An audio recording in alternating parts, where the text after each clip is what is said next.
এইটা নিয়ে আমাদের সবারই ভিশন আছে। আমাদের এই গল্পটা যখন চরকি ক্রিয়েটিভ টিমের সাথে আমরা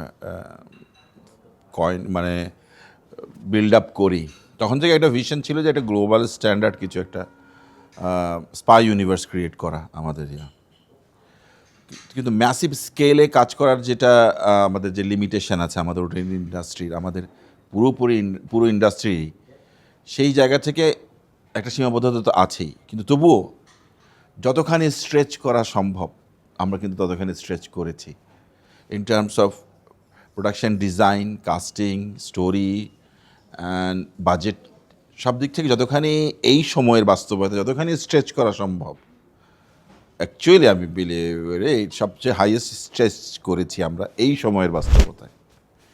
তো ইন টার্মস অফ স্কেল সেই দিক থেকে এটা একটু ভাস্ট, স্কেলটা বড় আছে। আর ইউনিভার্স স্টোরির যে ওয়ার্ল্ড যেটা ক্রিয়েট করেছি আমরা, যে জনরা নিয়ে খেলেছি, সেখানেও কিছু নতুনত্ব আছে। আমাদের কাস্টদেরকে আপনি দেখলে দেখবেন যে দুজনই কিন্তু এভাবে দর্শক দেখেনি, দুজনই এভাবেই আমাদের এই ক্যাকটাসে আসবে যে দর্শক এই রূপে এদেরকে দেখেনি আগে। সো সেই দিক থেকে আর অ্যারেঞ্জমেন্ট দিক থেকেও আমরা চেষ্টা করছি আমাদের সীমাবদ্ধতার মধ্যে থেকে যতখানি সম্ভব একটা গ্লোবাল স্ট্যান্ডার্ড কিছু প্রেজেন্ট করা।